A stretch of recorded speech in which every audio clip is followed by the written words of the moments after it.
Well, we have the Masonic Lodge and Schoolhouse built in 1874 here on the right, and on the left probably... Bannack State Park looks and feels untouched by time. There's about 60 structures right on Main Street here in Bannack still. But its real name isn't Bannack at all. This town is named after a tribe, a Native American tribe known as the Bannock, B-A-N-N-O-C-K. But the post office made a mistake and changed the O to an A.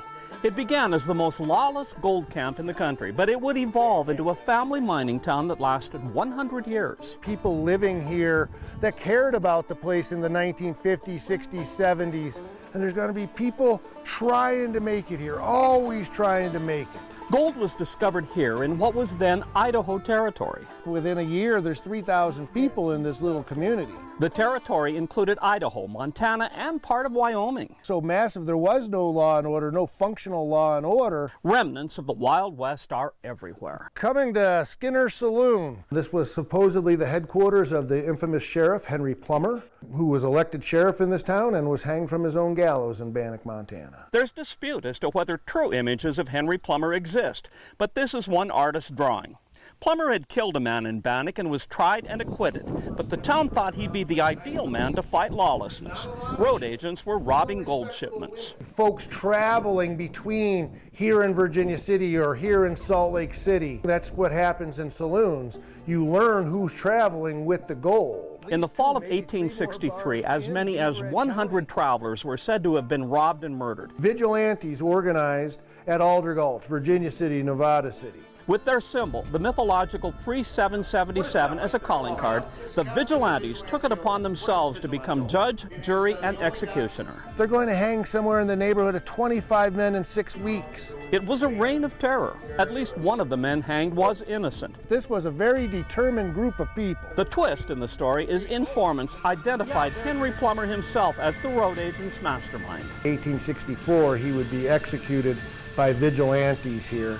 And they hang 5 men in a period of 48 hours here in Bannack. There are 2 jails in Bannack. The old Beaverhead County Jail, built in about 1870, and complete with rings for leg irons, there's this jail. Considered to be the first jail in Montana. It was built by the sheriff, Henry Plummer, before his execution. His story is directly related to the creation of the territory of Montana. A new Montana territory was of a more manageable size. Bannack became its capital under Montana's territorial governor, Sidney Edgerton.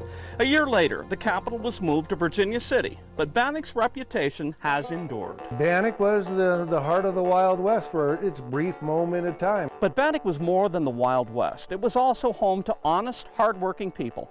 These are bachelor cabins. 2 or 3 miners might get together and live in here, working 10 to 12 hours a day. It was a tough life. It just makes me realize what people went through in order to settle this area. By 1877, there was a new Methodist church.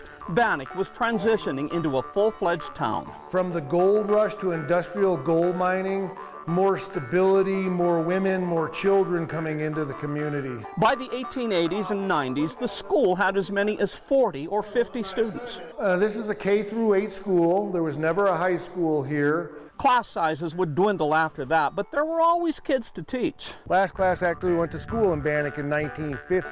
Across the street is Bannack's showpiece. The Mead Hotel, although it was built as the second brick courthouse in Montana in 1876. It was all designed to be impressive. One of the things that's impressive about the Mead Hotel is the ceiling height. Maybe they want to let the railroad know this is a permanent town. Give us at least a spur. And they didn't. That's a killer for the town of Bannack. In the end, Bannack became a ghost town, frozen in time. But here, the past feels like the present. Kevin Mackey, NBC Montana.